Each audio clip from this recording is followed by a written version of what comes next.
Soft wind, crackling fire, distant medieval flute tonight. We traveled deeper than before. Not merely into a village, but into an entire world blanketed in winter. A world slowed by cold, softened by snow, and wrapped in the gentle hush of a medieval winter night. Tonight's story unfolds not in short scenes, but in long, drifting waves, each one pulling you deeper, slowing your breath, loosening your thoughts, guiding you into a warm, quiet drift. So settle in, feel the warmth of your own bed. Let your shoulders fall, your breath soften. And let me take you back to a winter long forgotten. The village sat on the border of a vast forest. A forest so old that people said the trees could remember the footsteps of those who walked there centuries earlier. In summer, it was full of life. Birdsong, running water, wild berries, laughter. But in winter, it became something entirely different. The forest grew silent, snow weighing down branches until they bent like old men leaning on wooden canes. At night, the world became blue and still, lit only by the moon and the faint glow of hearth fires behind shuttered cottage windows. Snow lay thick against the walls, soft as wool, cold as iron. The village had only 12 cottages, 12 small pockets of warmth in a universe of cold. You approach one now, feeling the crunch of snow beneath your boots, hearing the distant howl of wind moving through the forest. The door is made of old timber, its surface rough and knotty, its hinges groaning softly as it opens. Warmth spills out, not bright, not modern, but a soft ember-colored glow that wraps around you like a blanket. Inside, the world is smaller, warmer, slower. The day is ending. Outside, the sky is a pale gray, the sun hidden behind clouds thick enough to look like wool. In the cottage, people are finishing their last tasks before the cold settles fully. A mother kneels by the hearth, carefully placing another log onto the fire. She touches it gently, as if laying a child to sleep. The flames respond with a soft whisper, curling upward, painting her face in warm gold. A father sits on a low stool, mending a pair of wool stockings with slow, steady motions, the same motions he watched his own father make many winters ago. A grandmother sorts dried herbs, lavender, sage, mint, stolen from the garden before frost claimed it. Her fingers are thin, wrinkled like old parchment, but they move with practiced grace. Children sit on the floor, their hands busy weaving straw mats that will be placed beneath blankets tonight. Every movement is slow, purposeful, calm. You can feel the room breathing. A quiet rhythm flowing between the people who have weathered winter together year after year. Step outside for a moment. Just a step, just enough to feel how different the world is beyond the cottage walls. The cold meets you instantly, sharp at first, then numbing. Snowflakes fall steadily, each one drifting slowly, softly. The village is quiet. Chickens huddle in their coops. Goats press against wooden walls to share warmth. Beyond the village, the forest looms dark, tall, endless. The wind pulls at your cloak, tugging like a child seeking attention, carrying with it the faint sound of ice cracking on the river. It is beautiful, silent, and harsh. You step back inside the cottage, closing the wooden door behind you. Warmth surrounds you again, like sinking into a hot bath after walking in the cold. Inside this cottage, night will fall gently. The fire is the heart of the home. Its glow is not just light, it is survival. Tonight, the father tends to it carefully. Starts by pushing the embers together, using a long iron poker that once belonged to his grandfather. The embers flare softly, glowing brighter, live. Next, he places a heavy log on top. One split earlier that afternoon when the air was slightly warmer. The wood settles with a deep, comforting sound. A soft crack.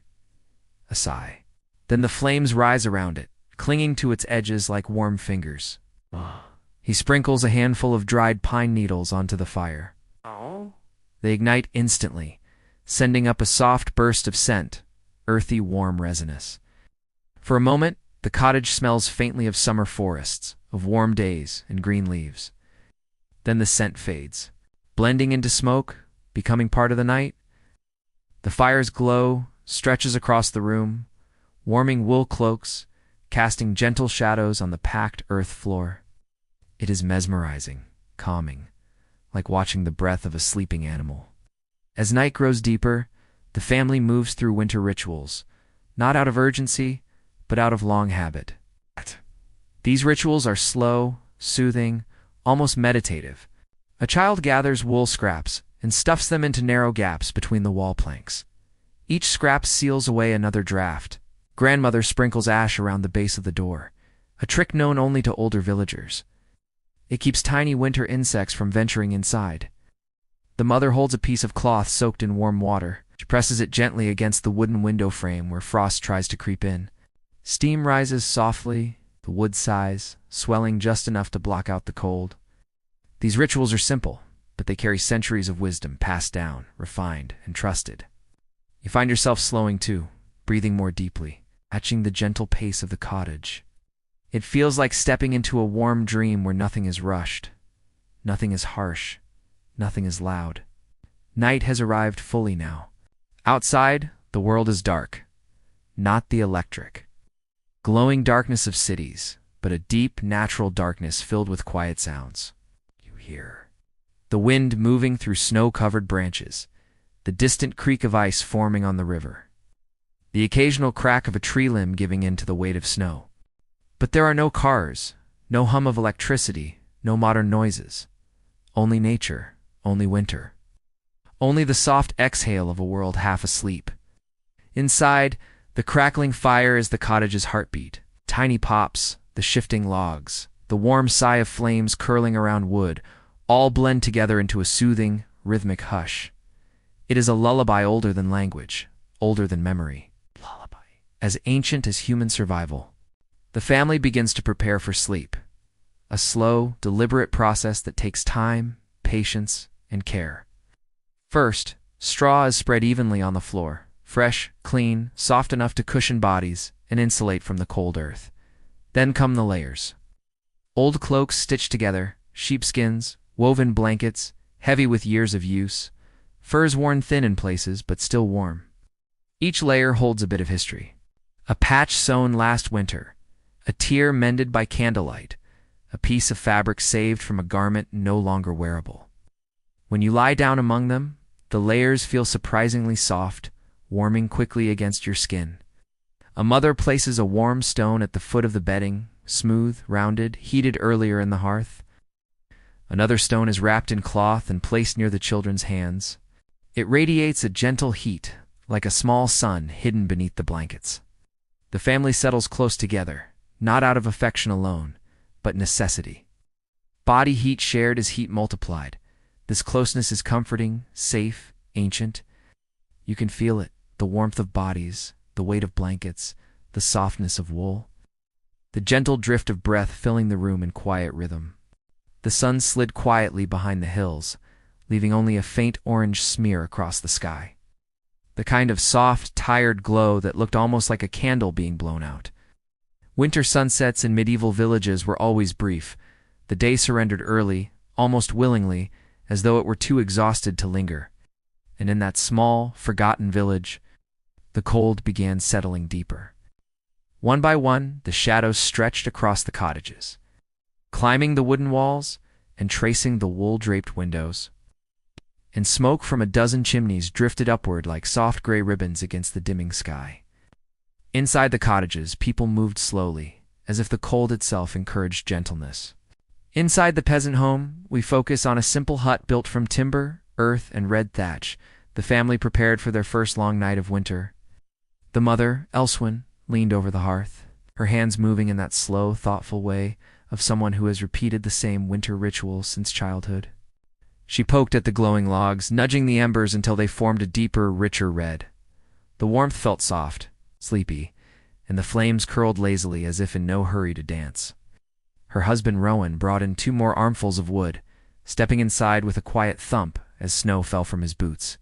His breath fogged gently in the cold air before the hearth heat began softening the sharpness of winter clinging to him. "Feels colder than last year," he whispered, though not out of complaint, simply stating a fact. A gentle observation, like someone noting the sky looks a little more blue today. Elswin smiled faintly, rubbing her thumb across a soot-darkened log before placing it on the fire. "It always feels that way on the first night," she murmured. Her voice was soft, a tone shaped by years of whispering to children and singing them to sleep. Even now, speaking to Rowan, Her voice had that slow, calming quality, like a lullaby disguised as conversation. Behind them, their children, little Katrine and Tomlin, were spreading fresh straw across the floor. The straw rustled softly, like dry paper being brushed by fingertips. It was one of the most important tasks of winter evenings, adding a new layer to the earthen floor for insulation. The children worked carefully, smoothing it out so no clumps remained. The scent of the straw, warm, dusty, slightly sweet, filled the home. It mixed with the smell of firewood, crackling logs, a stewing pot of barley porridge, and faint traces of wool and cold air drifting in through the wooden cracks. It felt homely, humble, quiet, a place where nothing rushed or demanded anything, a place where the world seemed to whisper, "Rest now." The doors close, and the world shrinks to firelight. As the last of the daylight slipped away, Rowan pushed the heavy wooden door closed. The cottage dimmed, the orange fire becoming the only source of light. Shadows climbed the walls, soft and heavy, forming slow-moving shapes that flickered with every shift of the flame. Tomlin looked up at the sound of the latch, pulling his wool cloak tighter around his shoulders. "Is winter here for good now?" he asked. Rowan chuckled under his breath, a warm, low rumble. "For a while at least," he said. Elswyn gently brushed Tomlin's hair out of his face. "We'll stay warm," she added soothingly, "just as we always do." Her reassurance was simple, but powerful. In a world without electricity or modern comforts, warmth wasn't just a luxury, it was survival. And hearing his mother say the words with such quiet confidence made the cottage feel even safer. The wind outside gave a long, low sigh, sound that seemed to push the family closer together. And though the night grew colder, inside the cottage the first hints of coziness began settling, like invisible blankets being wrapped around the room, preparing layers of warmth.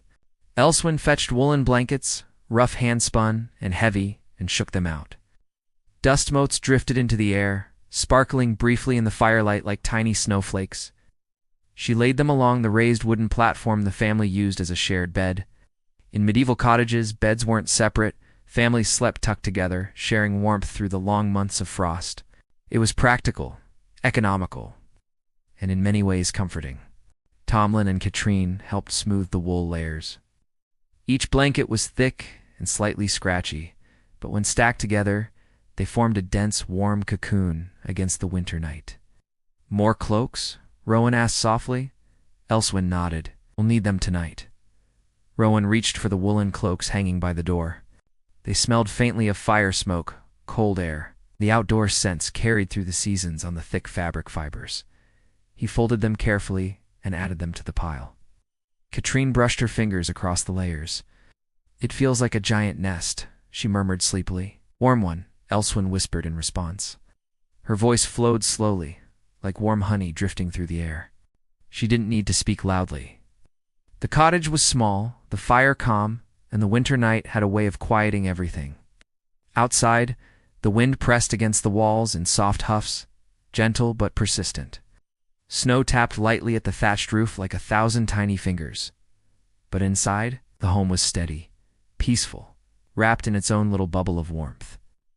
Banking the fire, the night ritual. As the night deepened, Rowan knelt by the hearth and performed one of the most important winter rituals, banking the fire. He used a wooden shovel to pull the glowing embers into a small, concentrated mound.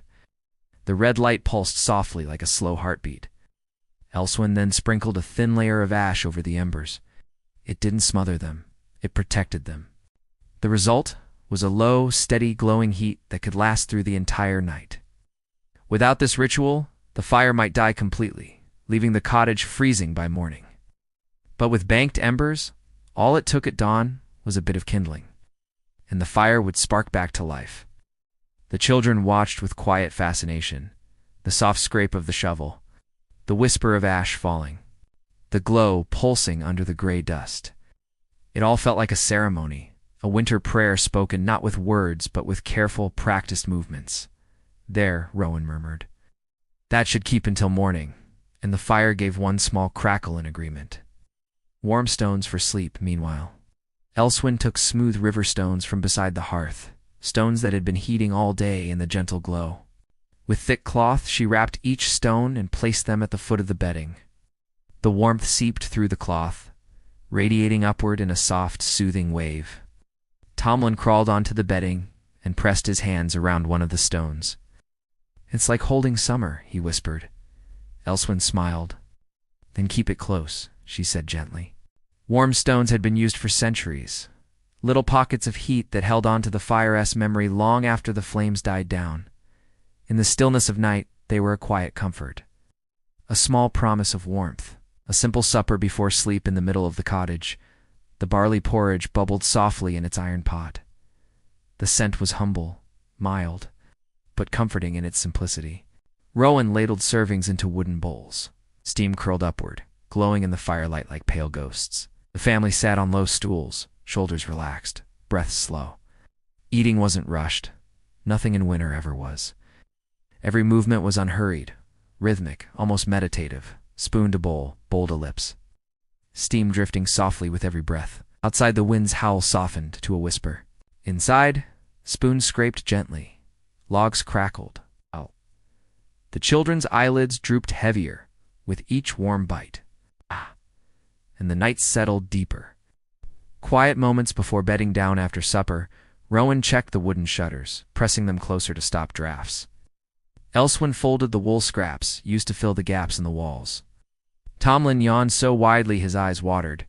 Katrine leaned against her mother, already half asleep. Soft peace filled the room, a kind of contentment that rose naturally from simple routines and shared purpose. The little cottage was warm now, warmer than the winter night outside could ever hope to be. And the family's movements slowed even more, like the last few pages of a book being turned before sleep. Elswin gathered the children, brushing their hair back with slow, soothing strokes. "Into bed," she whispered. "The night is waiting," and her voice carried the same calm weight as the fire's glow. The family lay down at last. The straw mattress shifted softly beneath their bodies. The layers of wool and fur cocooned them like a nest, pressing warmth against cold, asleep before night hands. The fire now burned low, a pool of embers glowing faint red. Each pop and hiss of wood echoed gently, like tiny signals that all was well. Outside, the wind sighed through the forest. Snow drifted silently against the cottage walls, brushing the thatch as if trying to whisper a secret. The air smelled faintly of frost, distant pine, and smoke carried from neighboring cottages. It was a world untouched by hurry, a world where time seemed to pause for winter's deep breath. As the night deepened, the family settled into long, slow rhythms. Tomlin pressed the warm stone to his chest, inhaling the faint scent of hearth smoke. Katrine's small fingers traced patterns on the wool blankets, feeling the rough weaves softened by years of use. Rowan rested back against a wooden post, eyes half closed, listening to the crackle of the dying fire. Elswin moved quietly through the space one last time, adjusting blankets, ensuring that no draft reached the children, and whispering tiny prayers to keep them safe. In her gentle tone, she wove centuries of wisdom, warmth, care, vigilance, patience. "Rest now," she murmured. "The night will guard us." It was a simple phrase, yet it held immense weight. In the long, cold nights of winter, the body and mind found comfort not in grand gestures, but in these small, repeated acts of care. Beyond the thin walls, the forest slept under heavy snow. Wolves and foxes were rarely heard in winter, preferring to conserve energy. But on particularly silent nights, their distant howls could drift over the village, a reminder of the wild world just beyond the cultivated fields. The villagers had grown used to these sounds. They did not stir panic. Instead, they acknowledged them as part of winter's rhythm. Life and death, warmth and cold, together in balance. The wind continued its low, steady chant through the pines. Ice formed along riverbanks, cracking occasionally under its own weight, sending sharp, soft echoes through the valley. Each sound passed unnoticed inside the cottages, muffled by straw, wool, and the heavy breath of sleepers. And yet somehow the cottage absorbed it all, transforming the harsh winter into a lullaby. The warmth of the family was now the cottage's true fire, each body pressed close to the other. Elswin's hand rested near Tomlin's shoulder. Rowan's arm curled protectively around Katrine. The grandmother, tired but vigilant, breathed slowly and steadily at the edge of the bedding. Each breath mingled with the next, forming an invisible current of warmth, a gentle circulation of human heat. In this small world, survival was shared, not just through preparation, but through physical closeness. The layers of wool, fur, and straw were not merely practical, they carried memory. Each patch of cloth told a story, mended hands, gifts from neighbors, remnants of past winters. Sleeping within them, the family lay cradled by the weight of centuries, protected by the accumulated wisdom of their ancestors. Even in sleep, the family followed rituals long ingrained. A pot of water remained near the fire, enough to keep morning porridge simmering slightly. Shoes and wet boots were pulled close to the embers to dry quietly. Elswin whispered a final prayer, soft and low, asking the night to guard the household, to keep dreams gentle, to preserve warmth until dawn. The words had been used by her mother and grandmother before her. They were small, simple, yet powerful. In a world without certainty, ritual brought control, structure, and calm. Sleep came slowly.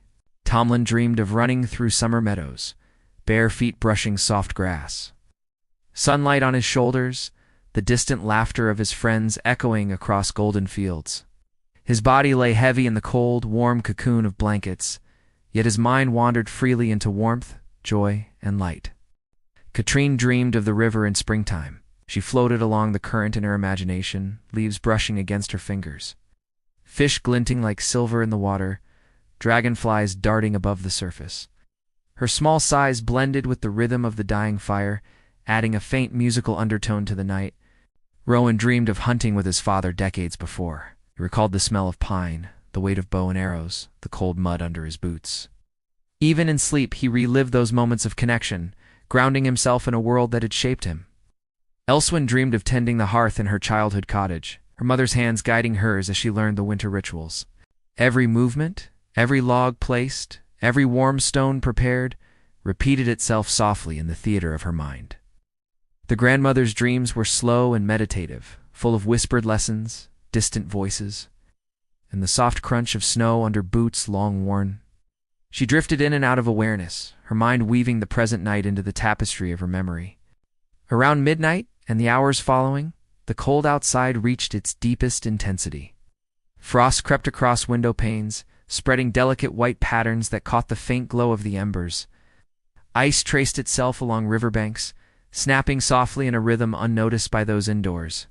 Inside, however, life endured. The layers of clothing and blankets, the warm stones, the shared body heat, the tiny rituals of ash, fire, and prayer, all combined to create a small, protective world. Even as the wind clawed at the thatched roof, the family remained undisturbed. The cold was present, yet softened. It had become part of the rhythm of the night. Each sound carried meaning. The fire crackled sporadically, sending tiny sparks upward. Ash shifted quietly as embers settled. Wool shifted under hands and feet. The straw mattress creaked faintly with each subtle movement of a body. The children's breathing was calm, slow, almost in sync with the fire's pulse. Outside, the snow fell gently, each flake landing silently on the roof, windows, and frozen earth. Occasionally, a tree limb snapped under the weight of snow, a distant, soft sound that rippled across the night. All these noises combined into a gentle lullaby, a symphony of winter. It was not music as we know it, no instruments, no rhythm intended. Yet it created the same effect: calm, focus, safety, and slow descent into sleep. Beyond the single cottage, the other huts were similarly calm. Smoke drifted lazily from chimneys. Doors were closed, small fires banked, straw laid, children tucked beneath layers. Even in the harsh winter night, life persisted quietly in every corner. It was not grand, nor dramatic, but there was a rhythm, a pulse to this life that was both slow and steady. Life survived here, through simple acts repeated with care, in a small, intimate, human-scale world. This rhythm was a gift of winter. It taught patience, stillness, endurance, and presence. Sleep deepened further. Dreams became soft, interwoven with memory and imagination.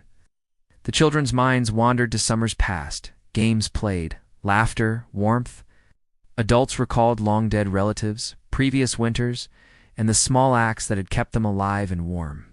Even the forest outside seemed to participate in this nocturnal choreography. Its sounds, though sometimes stark, became part of the night's harmony. Time seemed suspended. The cold, the darkness, the wind, and the snow all became a distant background to the warmth and slow breathing of the cottage's inhabitants. At this point, the family has fully settled into the deepest, calmest hours of winter, a slow, dream-filled, meditative state where survival and comfort coexist in the quietest moments of the night. The night grew older, deeper, and colder. Within the cottage, the fire glowed faintly, just enough to cast gentle shadows along the walls.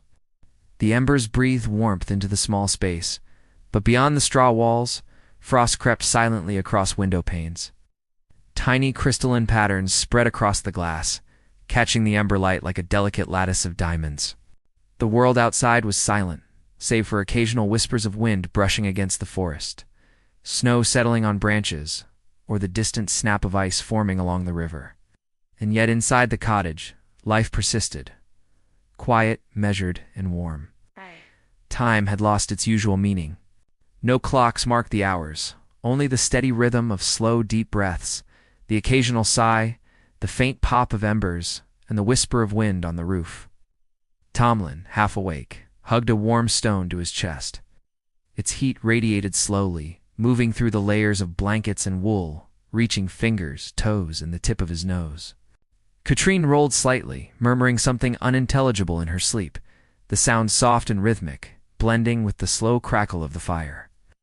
Elsewin adjusted the wool around the children, tucking stray blankets over their shoulders and hips. Her hands moved gently, lovingly, like a painter smoothing a canvas. Even Rowan, asleep at her side, shifted slightly, exhaling a slow, warm breath that rose into the still night. As the family slept, the village held its own secrets, whispered through generations. In medieval times, villagers believed that the coldest hours, the so-called witching hours before dawn, were when spirits roamed the forests. Wolves, foxes, and other nocturnal animals were said to carry fragments of these spirits, moving silently between trees. Villagers had long traditions to protect themselves. Fires were banked carefully to last all night. Stones were warmed and placed in bedding. Water or porridge was left simmering near embers. Doors and windows were secured. Small prayers and blessings were murmured under breath before sleep. These were not just superstitions. They were strategies refined over centuries. Every ritual served a purpose: warmth, security, comfort, and a rhythm to anchor a night stretched by winter. Now, as the night lingered, these invisible safeguards worked quietly. Embers glowed, stones radiated warmth, and the family's shared body heat formed a protective cocoon. The lore of the village was alive in practice, breathing warmth and calm into the space. The pre-dawn hours carried a symphony of subtle, gentle sounds, the soft hiss of embers as heat escaped from the fire, the occasional tiny crack as logs shifted in their slow descent into ash, wool rubbing against wool as the family moved slightly in sleep, snow settling outside, brushing thatch and branches, falling like a delicate veil, a distant wolf's low howl, softened by distance and snow, part of the rhythm, not a cause for alarm. Each sound was slow, soft, and measured, blending into a meditative cadence. The wind, which had been persistent earlier, now whispered through tree branches, stirring only faintly. Snowflakes brushed lightly against the roof, falling in patterns invisible to the eye, but audible in the gentle hush that permeated the night. Inside, the family moved imperceptibly, the cottage breathing along with them, every creak of timber and floorboard adding to the quiet lullaby of winter. Sleep deepened. Dreams became more vivid. Tomlin wandered through sunlit meadows, bare feet pressing into golden grass, wildflowers brushing against his legs. The warmth of the sun contrasted with the cold cocoon of blankets surrounding him, creating a strange, comforting paradox: hot light in a cold winter world. Katrine dreamed of the forest in springtime, flowing rivers and drifting petals of dragonflies skimming the surface of ponds. Every gentle movement of air, every faint crack of the fire, became part of her dream, a sensory bridge between imagination and reality. Elsewin dreamed of her mother teaching her to tend the hearth, to prepare stones for warmth, to smooth wool over the children's small bodies. These were slow, deliberate actions repeated endlessly across generations. Dreaming of them was like practicing a song you had always known, but never formally learned. Rowan dreamed of hunting trips from decades ago, recalling the cold mud under boots, the distant murmur of running water, the scent of pine resin in summer. Even in sleep, he relived the lessons of survival, patience, observation, skill, and connection to the natural world. Around the deepest, darkest hour before dawn, the cold outside pressed against the cottage walls. Frost thickened, ice cracked softly, and the world seemed to hold its breath. Inside, however, the warmth persisted. The banked fire's embers pulsed a steady, quiet heat. Stones radiated warmth through the layers of blankets. The shared body heat of the family filled every corner of the small space. The contrast was stark. Outside, the night was bitter. Inside, it was cocooned, intimate, and alive, with quiet presence. Even in the coldest hour, the family did not stir. There was no need. Centuries of ritual, preparation, and routine had created a shield, both physical and emotional, that allowed them to rest, to dream, to survive. Each breath within the cottage joined in a soft, almost imperceptible chorus. The slow exhale of the mother over sleeping children, the steady rhythm of the father's chest, the gentle murmur of the grandmother's long sigh, tiny rising breaths of the children. This chorus became part of the night, intertwining with the crackle of embers, the shifting of wool, and the faint rustle of straw. It was a rhythm as old as humanity: warmth, survival, calm, care, repetition, presence. Outside, the wind brushed snow along tree branches. Inside, it faded to a whisper. The night was alive, but contained.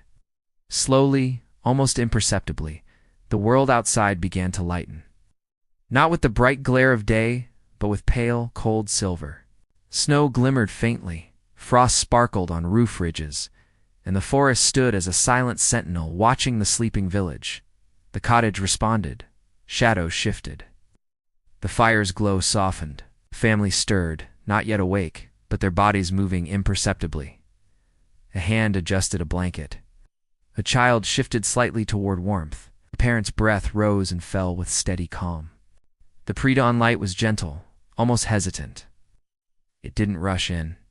It moved softly, sliding across the room, brushing the embers, the wool, the faces of sleepers. Time remained slow. Rhythm persisted. Sleep deepened. Outside, subtle life began to move in the forest. A hare stirred in its burrow. Snow shifted under the weight of small feet. Birds waited silently in trees. Feathers puffed against frost, ready for the first flickers of sunlight. Even these small, quiet movements were harmonized with the village's rhythm. It did not disturb the cottage. It simply added to the ongoing lullaby of winter. The cold was present. The snow was thick. But life endured quiet, slow, persistent. Across the village, similar rhythms played out. Each home breathed. Each hearth glowed faintly. Each family slept within their layers of blankets, wool, and stone warmth. Though separated by fences and small pathways, the cottages were united by the same calm, the same rhythm, the same careful preparation that ensured survival. The village existed as a collective heartbeat, the fire in each home pulsing in silent, unspoken unison. Time remained suspended, as if the entire world was holding its breath until the first golden ray of dawn. The first light of morning crept across the snow-covered fields. It was pale at first, almost silver, brushing the treetops and rooftops in a subtle glow. No harsh sun yet, only the quiet promise of warmth to come. Inside the cottage, the family stirred. Movements were slow, deliberate, never rushed. The world outside remained still, but the inside began to breathe anew with the rhythm of life. Elsewhen opened her eyes first. The fire had burned down 2 glowing embers, faintly illuminating the room. Smoke mingled with the cold morning air, carrying the scent of last night's porridge and the warmth of wool blankets. She stretched lightly, careful not to disturb the children, and traced a hand over the familiar layers of straw and wool. Each fold, each patch, each warm stone held a memory, a story, a winter ritual performed countless times. She smiled softly. The world outside remained frosted and quiet, but inside the cottage already hummed with life. Tomlin and Katrin yawned slowly, stretching under the warm blankets. Their small hands rubbed the sleep from their eyes. Elsewin helped them rise. Their movements were deliberate and soft. No hurried steps, no loud noises, only the quiet unfolding of a new day. She guided them toward the fire. Rohan, already awake, had added a few small logs to the banked embers. The flames licked upward slowly, filling the room with a comforting orange glow. The warmth of the fire contrasted beautifully with the silver cold outside, creating a space that was cozy, gentle, and safe. Morning brought another set of slow, meditative rituals. Rowan retrieved water from the frozen stream nearby, careful to break the ice only where needed. Elsewin prepared a simple breakfast of barley porridge and dried fruit, stirring slowly, letting the aroma fill the room. The grandmother sorted herbs for medicinal teas, inhaling the scent of dried lavender and sage. Children helped sweep the straw bedding, shaking out frost and rearranging layers for the next night. Every movement was slow, precise, and intentional, part of a rhythm that had been passed down for generations. The purpose was survival, yes, but also calm, presence, and connection to each other and the natural world. Outside, the village began to awaken. Smoke rose from chimneys and lazy plumes curling against the pale morning sky. Chickens stirred, pecking carefully through the snow. Goats bleated softly, pressing against barn walls for warmth. Horses shook off frost from their coats and stamped their hooves gently. The forest, once a deep, silent sentinel, now caught the first pale rays of light. Snow sparkled along every branch and twig. Each tree seemed to hold its breath, waiting for the sun's warmth to melt the frost and awaken the forest floor. The village was small, humble, and timeless. A collection of cottages, straw paths, and careful preparation, all surviving through centuries of winter nights. After breakfast, the family prepared for the day. Rohan chopped firewood for the next night, each log split slowly, deliberately, its breath forming small clouds in the cold air. Elsewin tended to clothing, repairing worn patches, layering garments for warmth. The children helped feed animals, carrying handfuls of hay and grain, each step careful across the icy paths. The grandmother supervised, offering soft guidance, quietly encouraging the children with gentle words and nods. Every task was deliberate, slow, and rhythmic. The cold could not be rushed, neither could life itself in this village. As the sun rose higher, the warmth of the day began to spread. Though snow glimmered in the sunlight, windows reflected pale gold, and the faint scent of wood smoke mixed with the forest's crisp morning air. Inside, the cottage hummed with life. Embers glowed in the hearth, wool blankets warmed slowly, and family members moved in quiet synchronicity. This was life in the medieval winter, simple, rhythmic, enduring, and full of subtle beauty. Even the hardships, the frost, the snow, the hunger, the cold nights became part of the slow, meditative rhythm that kept the village alive and its people connected to each other and to the earth.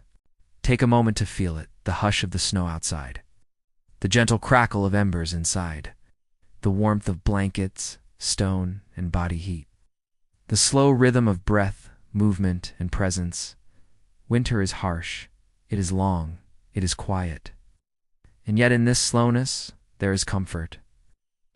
The villagers had learned to survive the coldest nights by embracing rhythm, ritual, patience, and togetherness. They found warmth not just in fire and wool, but in shared presence, gentle rituals, in the trust that they were part of something larger, a family, a village, a cycle of life stretching across centuries. As the morning unfolds, we leave the medieval cottage for a moment.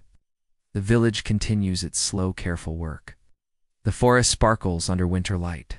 Smoke curls lazily from chimneys, blending with the cold air. The snow crunches softly under small boots and hooves.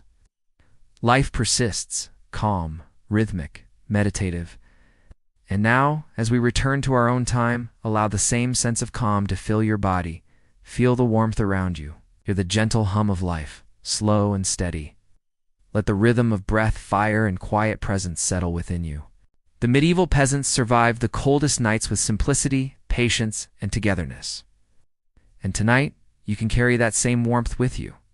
Sleep deeply, breathe slowly. Let the calm, slow rhythm of winter life guide you gently into rest.